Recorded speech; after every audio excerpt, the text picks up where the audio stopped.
तो नमस्कार, आदाब, सत श्री अकाल दोस्तों। मैं रजनी स्वागत करती हूँ आपका हमारे चैनल राजस्थान ज्ञान में। तो दोस्तों, जो मैंने कल बुक्स डिस्कस की थी, तो आप लोगों की रिक्वेस्ट थी कि मैं पेपर डिस्कस करूँ, मतलब पेपर दिखाऊँ आपको कि पेपर आता कैसा है।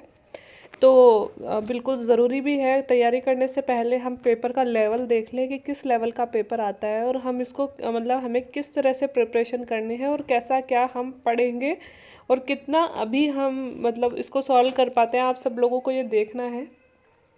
मैं एक एक क्वेश्चन तो नहीं बताऊंगी, मैं यहाँ पे सिर्फ आपको पेपर दिखाऊंगी। आपको अपने स्तर पे इसका मतलब आंसर किए आपको बहुत सारे मिल जाएंगे। आरपीएससी के साइट पे भी जाके इसके आंसर के देख सकते हो, और वैसे भी बहुत सारी कोचिंग्स ने रिव्यू कर रखा है, तो यूट्यूब पे भी डालोगे तो आंसर की ऑफ 2018 आरएएस प्री पेपर तो मिल जाएगी आपको, ठीक है।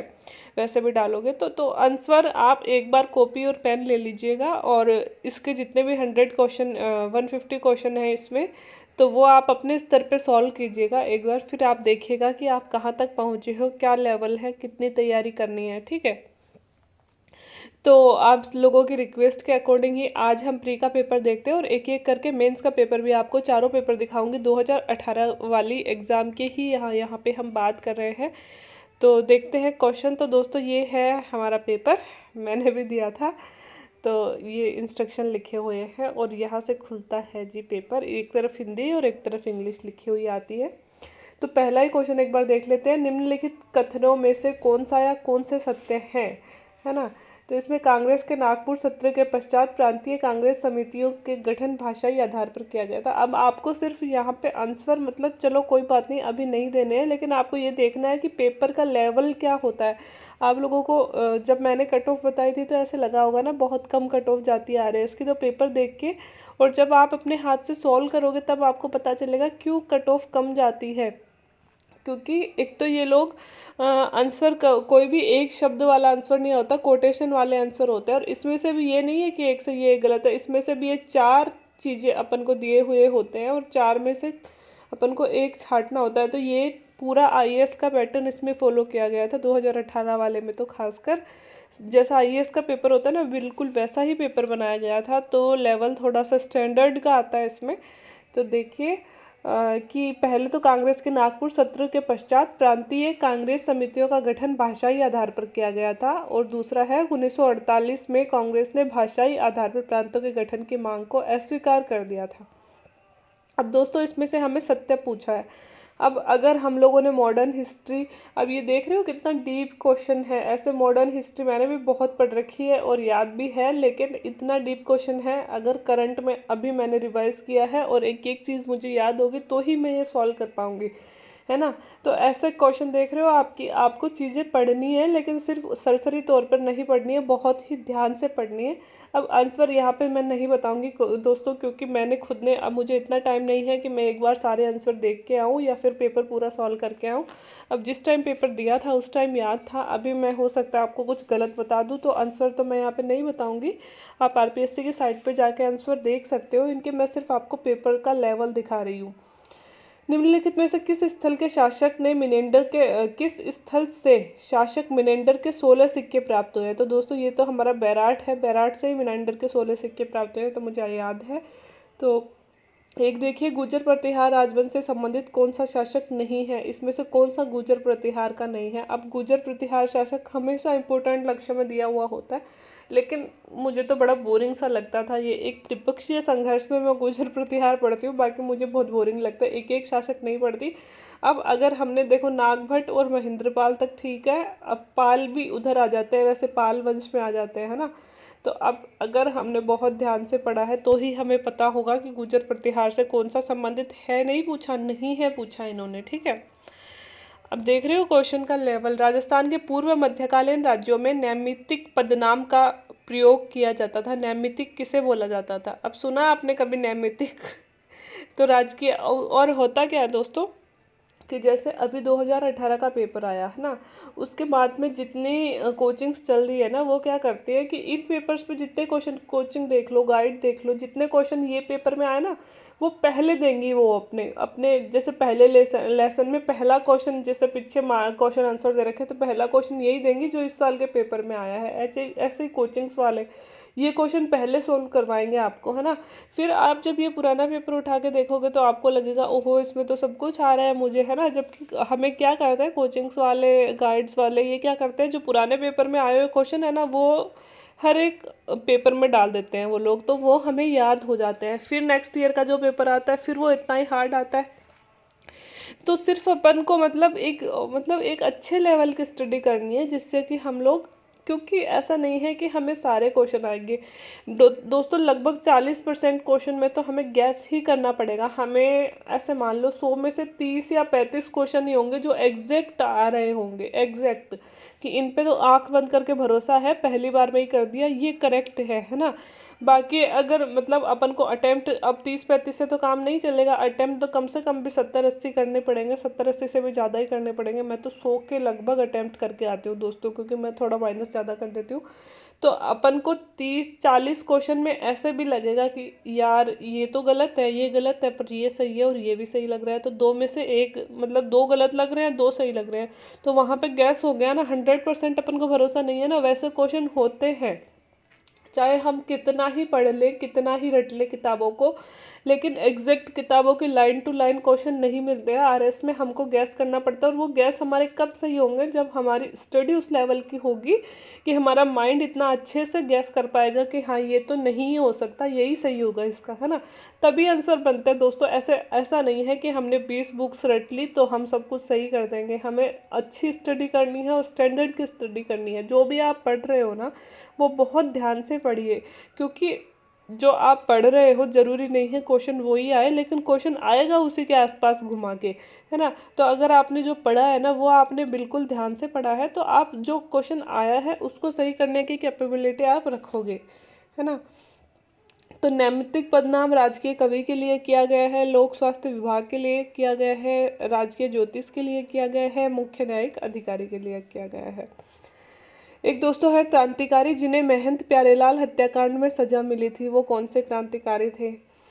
अब देखो मैंने तो ये पेपर दिया है और बहुत अच्छे नंबर से पास भी किया है, लेकिन आज भी मुझे ये पेपर हार्ड लग रहा है। मुझे कभी भी आरएएस की एग्ज़ाम ईजी नहीं लगती है, मुझे तो हमेशा हार्ड ही लगती है। पता नहीं कुछ लोगों को ईजी लगती हो, लेकिन मुझे बड़ी हार्ड लगती है। और मुझे मेंस से भी ज़्यादा प्री हार्ड लगती है, क्योंकि प्री में बहुत घुमाते हैं ये लोग। मेंस तो फिर भी ऐसे होता है कि अपन को लिखना होता है, तो अपन अपनी राइटिंग स्किल्स जिनमें अच्छी है ना वो लोग अच्छे नंबर ले जाते हैं ना।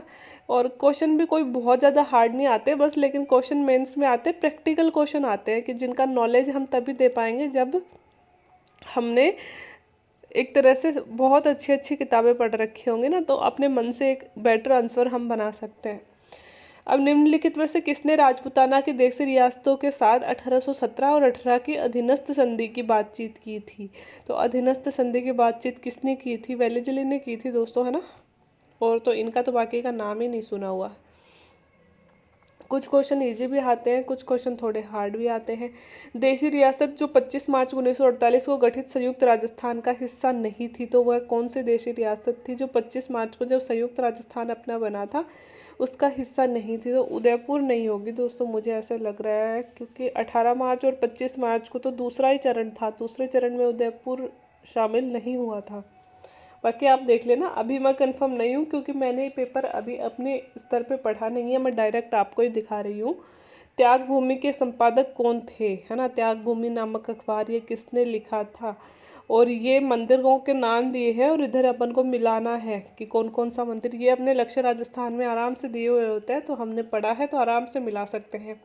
चित्तौड़गढ़ किले में निम्नलिखित में से कौन से मंदिरों में से कौन सा एक जैन मंदिर है ना। मतलब चित्तौड़गढ़ किले में बहुत सारे मंदिर हम पढ़ते हैं, लेकिन हमें यह भी पता होना चाहिए कि यह मंदिर किसका है। तो इसमें से पूछा है कि इनमें से कौन सा एक जैन मंदिर है, ठीक है। और इधर चित्रकारों में से पूछा दोस्तों। अब आप देख रहे हो ये सारे क्वेश्चन राजस्थान में से हैं। अभी तक अपन ने जितने भी पढ़े हैं सारे राजस्थान, एक शुरू वाला हिस्ट्री से मान सकते हैं अपन, मॉडर्न हिस्ट्री से, बाकी ये सारे राजस्थान के ही आ रहे हैं। देखिए ये सारे राजस्थान के ही आ रहे हैं, ठीक है।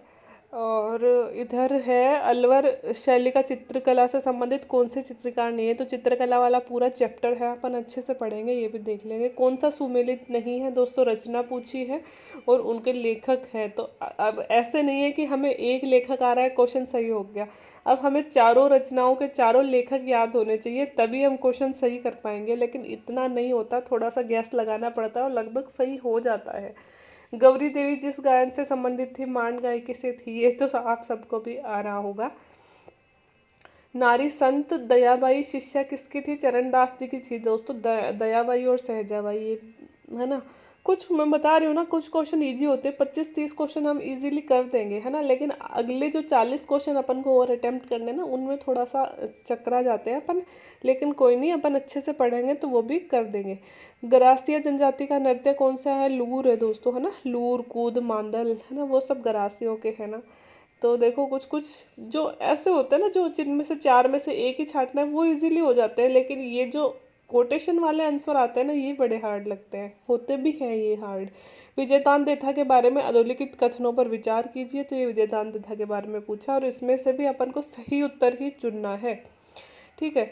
और इधर देखिए देखिए, पर ये आ गया वर्ल्ड ज्योग्राफी में से, पर्वत शिखर दे दिए और ये मिलाने हैं, ठीक है। तो दोस्तों ये देखिए, आप मिला भी सकते हो, एल्ब्रूज कौन सी इसका है, और किलीमंजारो कहाँ है, किलीमंजारो तो तंजानिया में है, ठीक है। और माउंट कुक जो है वो न्यूजीलैंड में है, मैकिनले यूएसए में है, तो बच गया एल्ब्रूज, ये रूस में हो जाएगा, तो ये मिल जाएंगे ऐसे। जैव विविधता को मापने के लिए दोस्तों ये बायोडाइवर्सिटी डाइवर्सिटी भी अपन को पढ़नी है, एक दो क्वेश्चन जरूर देते हैं, छोटी सी होती है बायोडाइवर्सिटी और इजी भी होती है।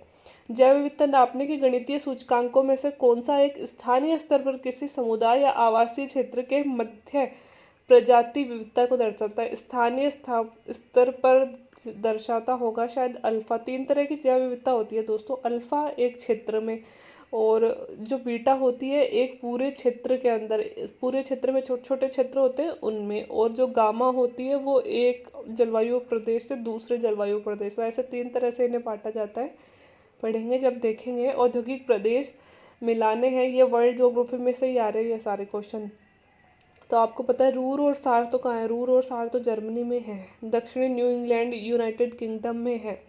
पो घाटी कहाँ है, इटली में ही है। कांटो मैदान जापान में है, तो सुमेलित नहीं है, तो फिर कौन सा हो सकता है, शायद न्यू इंग्लैंड वाला शायद इसमें हो जाएगा, यूएसए में आ जाएगा, फिर यही गलत है। पो घाटी इटली में है, क्वांटो का मैदान भी जापान में है, रूर और सार जर्मनी में है, ये तो सही है, बी गलत हो सकता है इसमें। अब ये देखिए, चार नहरों के नाम दे दिए और चार नहरों के नाम मिलाने हैं। अब आप देख रहे हो कि कितने अच्छे अच्छे क्वेश्चन आ रहे हैं, मज़ा आ रहा है ना क्वेश्चन करने में। तो अब आप समझ सकते हो ना आपको किस लेवल की स्टडी करनी है, अगर आरएएस बनना है तो भाई साहब जो पढ़ रहे हो ना वो बड़े ध्यान से पढ़िए। बस इतना सा है कि जो आप पढ़ रहे हो ना उसे इतने ध्यान से पढ़िए कि उसमें से कुछ आएगा तो आप छोड़ोगे नहीं, और जो नहीं पढ़ा है उसमें से कुछ आएगा तो आप छेड़ोगे नहीं, उसको अपन को छेड़ना ही नहीं है। आप पढ़िए, जैसे मैंने उस दिन भी बताया था, राजस्थान में हमें राजस्थान की ज्योग्राफी, राजस्थान की कला संस्कृति, राजस्थान का साहित्य, राजस्थान का इतिहास, है ना। राजस्थान में से तो कुछ छोड़ना ही नहीं है, जो छोड़ेगा वो मूर्खता होगी, राजस्थान तो पढ़ना ही पड़ेगा, प्री और मेंस दोनों के लिए।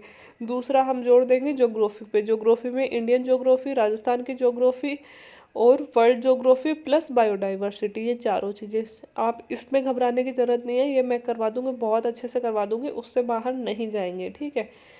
तीसरा रह गया दोस्तों अपना कॉन्स्टिट्यूशन। कॉन्स्टिट्यूशन अपन पढ़ेंगे लक्ष्मीकांत में से, और बहुत अच्छे से पढ़ेंगे, टाइम लगेगा लेकिन अच्छे से पढ़ेंगे। कॉन्स्टिट्यूशन लक्ष्मीकांत में से अगर जिसने पढ़ लिया, आप अपने स्तर पर भी बुक पढ़ोगे और कुछ नोट्स मैं तैयार करवा दूँगी, ठीक है। तो फिर पॉलिटी लगभग क्लियर हो जाएगी, फिर पॉलिटी में से गलत होने के चांसेस बहुत कम हो जाते हैं। बच गई एक हिस्ट्री। तो हिस्ट्री दोस्तों प्राचीन और मध्यकालीन कम पढ़ेंगे, थोड़ा मॉडर्न अच्छे से लेके चलेंगे। ये प्राचीन और मध्यकालीन तो रटने वाली सी चीज़ें हैं, मॉडर्न पढ़ने में भी मज़ा आता है और क्वेश्चन भी ज़्यादा आते हैं, है ना।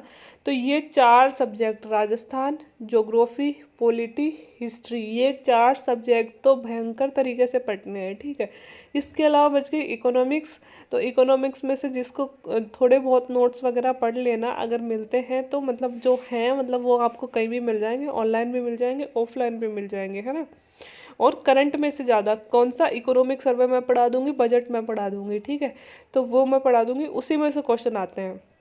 मैंने कभी कोई बुक नहीं पढ़ी इकोनॉमी के लिए। और स्टेटिक्स दोस्तों आप लोगों की खुद की जिम्मेदारी है, रोज़ अभी से स्टेटिक्स शुरू कर दीजिए।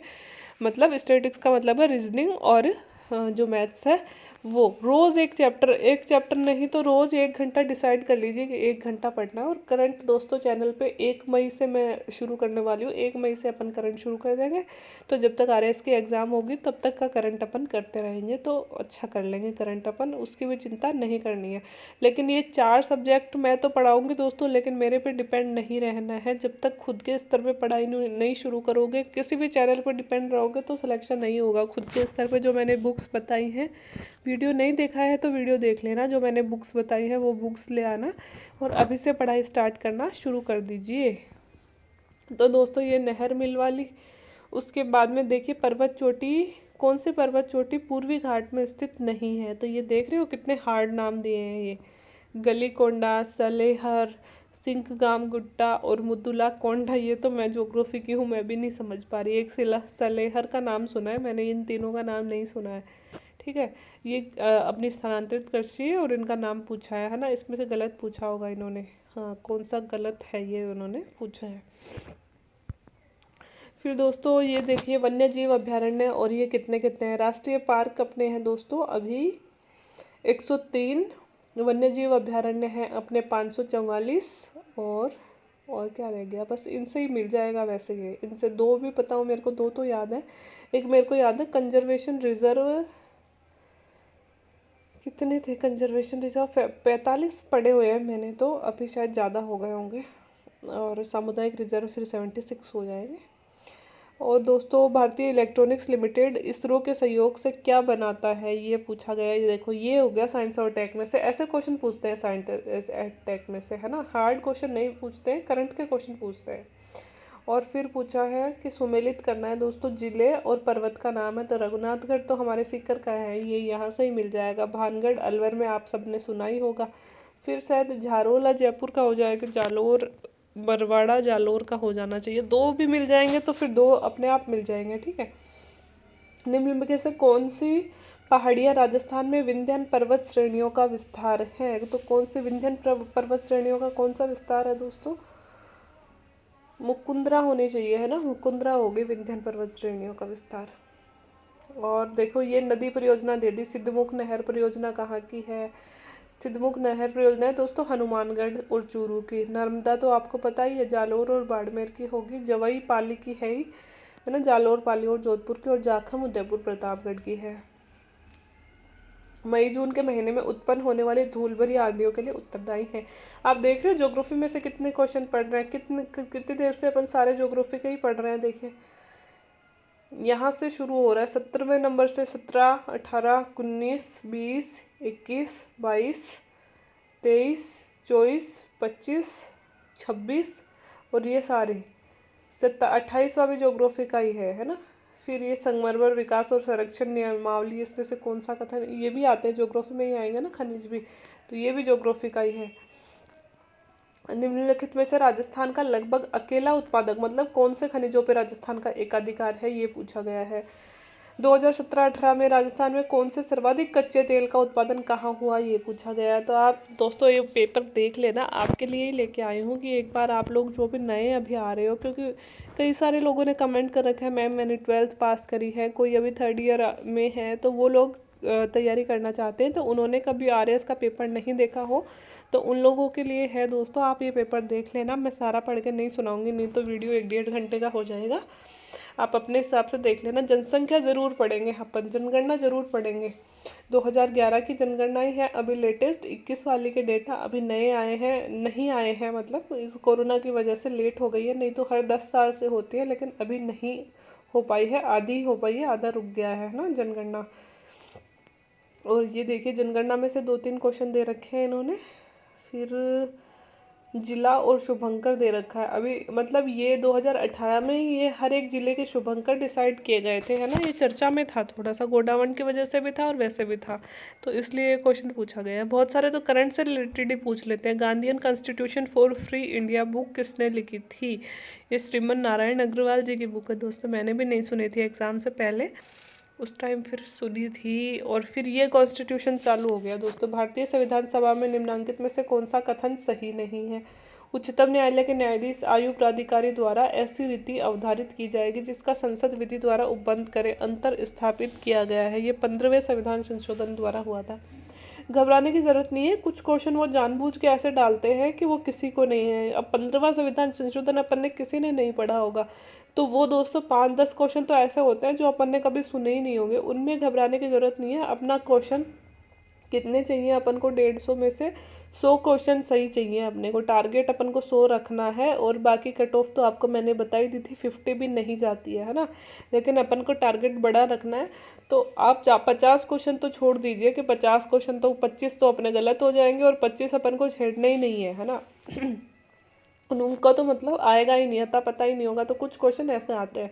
ये देखिए, मूल अधिकारों के संबंधित जो वाद हैं, इनको क्रम से जचाना है ना। तो कितने अच्छे अच्छे क्वेश्चन दे रखे हैं। स्वर्ण सिंह समिति के सदस्य कौन से नहीं थे या कौन से थे, ये पूछा गया है। तो आप लोग देख लेना, मैं धीरे धीरे से इसको स्क्रॉल कर रही हूँ।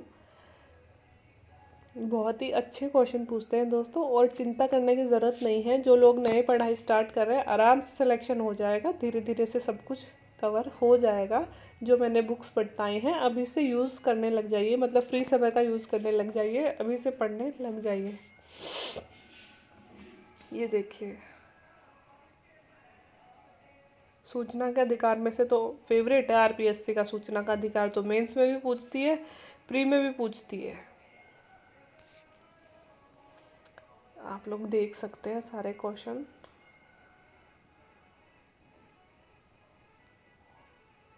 देखिए कितने सारे कॉन्स्टिट्यूशन में से चल रहे हैं, सारे क्वेश्चन कॉन्स्टिट्यूशन के हैं ये। विधानसभा के प्रोटेम अध्यक्ष और उपाध्यक्ष रहे हैं, ये करंट के क्वेश्चन है दोस्तों। ऐसे कॉन्स्टिट्यूशन है और वैसे करंट है, ऐसे ही देते हैं। स्पेशल ऐसे करंट के बहुत कम देते हैं ये क्वेश्चन। ज्योग्राफी में से करंट के क्वेश्चन उठा लिए, है ना, कॉन्स्टिट्यूशन में से करंट के क्वेश्चन उठा लिए, ऐसे ही करते हैं हमेशा। ये आप लोग पढ़ लेना। किसे जीएसटी के दायरे के अंतर्गत रखा गया है? शराब को नहीं रखा गया है, पेट्रोलियम उत्पाद को नहीं रखा गया है। इन दो का तो मुझे पता है। घी को तो रखा गया होगा पक्का ही, घी आएगा शायद इसमें। और आप लोग देख लेना, आंसर की मिला लेना, आंसर की मिल जाएगी आपको। अगर आपको आंसर की नहीं मिल रही हो, सॉल्व पेपर चाहिए, तो आप मुझे बता देना। अगर वैसे बहुत सारे यूट्यूब चैनल हैं जिनमें आपको मिल जाएगी, अगर आप सर्च करोगे। फिर भी अगर आपको इसका सॉल्यूशन चाहिए पेपर का, तो मुझे बता देना, मैं एक नेक्स्ट वीडियो में इसके सॉल्यूशन उपलब्ध करवा दूंगी आपको, है ना, सॉल्व पेपर उपलब्ध करवा दूंगी एक। ये इकोनॉमिक्स में से पूछे हैं दोस्तों। देखो ऐसे क्वेश्चन इकोनॉमिक्स 11वीं पंचवर्षीय योजना में किस पे जोर दिया गया है? केंद्रीय बजट में राजस्व खाते में सम्मिलित नहीं किया गया है। राजस्व खाते में क्या सम्मिलित नहीं किया गया है? भारत में संगठित मुद्रा बाजार अत्यधिक अस्थिर भाग कौन सा है? ऐसे क्वेश्चन पूछे जाते हैं इकोनॉमिक्स में से। थोक मूल्य सूचकांक का आधार वर्ष क्या है? ये पूछा गया है। किस ताप विद्युत परियोजना पे सर्वाधिक क्षमता है? दोस्तों अभी छबड़ा की सर्वाधिक क्षमता है, उस टाइम किसकी थी मुझे याद नहीं है, या तो सूरतगढ़ या छबड़ा। और इस क्वेश्चन पे तो बहुत ज़्यादा विवाद भी चला था, क्योंकि इसका उत्तर कुछ और था, आरपीएससी ने कुछ और सही माना था। निम्न में से तेल क्षेत्र नहीं है। गंगा नहीं है दोस्तों, मंगला है, भाग्यम है, ऐश्वर्यम है, सरस्वती है, लेकिन गंगा नहीं है।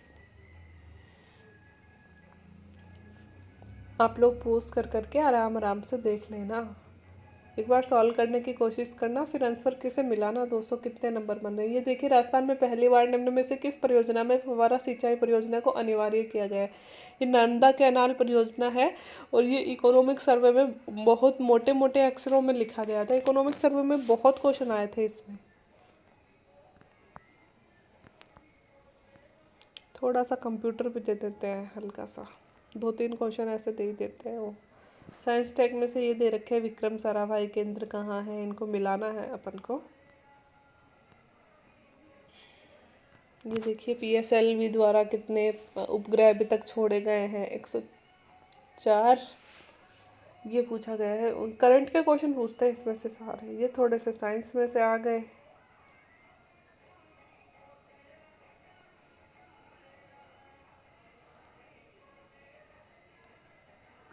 ये राष्ट्रीय बीजीय मसाला अनुसंधान केंद्र कहाँ है, ये पूछा गया है।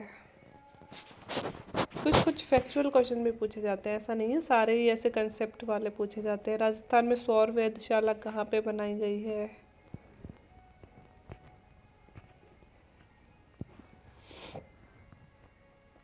ये सौर वेधशाला दोस्तों उदयपुर वाली आएगी। इसमें उदयपुर में शायद फतेह सागर झील या फतेह सागर तो नहीं, कौन सी तो झील है, फतेह सागर ही है, उस पे बनाई गई है उदयपुर में। और कुछ लोग जयपुर में करके आए, जंतर मंतर को भी शायद सौर वेधशाला बोलते हैं, वो करके आए थे, बट वो गलत था। इसका उत्तर उदयपुर सही था। और ये है रीजनिंग के, आप रीजनिंग के तो देख लेना, सॉल्व कर लेना, बड़े इजी लगेंगे आपको ये। मैथ्स भी कर दोगे आप, इसकी मैथ्स भी हार्ड नहीं आती है। ये कूट दिया है ना, इसमें से सही कूट छांटना है।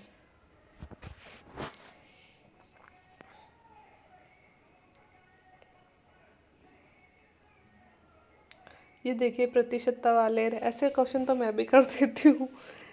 इजी इजी क्वेश्चन होते हैं ना मैथ्स के, चक्रवृद्धि ब्याज वगैरह तो हो जाते हैं। ये डेटा वाले भी बहुत अच्छे होते हैं, इनमें 5 क्वेश्चन 5 नंबर पड़े ही आते हैं, 5 क्वेश्चन देंगे इसमें से, और ये लगभग हो जाता है। इतना हार्ड डेटा नहीं देते हैं ये लोग, ये वाले भी हो जाते हैं।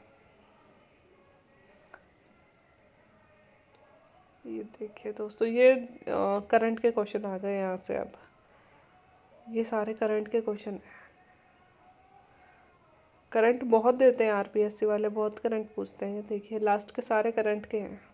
तो करंट आपको लेके चलना है, जिसकी करंट अच्छी होगी ना वो अपने आप 10-15 नंबर लीड कर जाएगा। तो करंट आपको छोड़नी नहीं है, करंट आपको लेके चलनी है। तो ये था दोस्तों क्वेश्चन पेपर RAS का। आप लोगों की डिमांड पे मैंने आपको दिखाया है, तो उम्मीद है आपको मदद मिलेगी। नीचे रफ कार्य करने के लिए खाली पीस देते हैं। तो दोस्तों उम्मीद है आपको अच्छा लगा होगा वीडियो और मदद मिली होगी। क्वेश्चन पेपर सॉल्व करने की कोशिश करना अपने स्तर पे। वीडियो देखिए, अभी भी थोड़ा लंबा हो गया, मैंने सॉल्व भी नहीं किया फिर भी। तो दोस्तों अगर अच्छा लग रहा हो तो मेरी मेहनत को अप्रिशिएट कीजिएगा, वीडियो को लाइक कर दीजिए, दोस्तों के साथ शेयर कर दीजिए, कमेंट कर दीजिए। नेक्स्ट वीडियो में मिलते हैं दोस्तों। मैं आपको मेंस के पेपर दिखाती हूँ, मेंस के पेपर कैसे आते हैं। ठीक है, आज के लिए इतना ही। वीडियो देखने के लिए थैंक यू वेरी मच।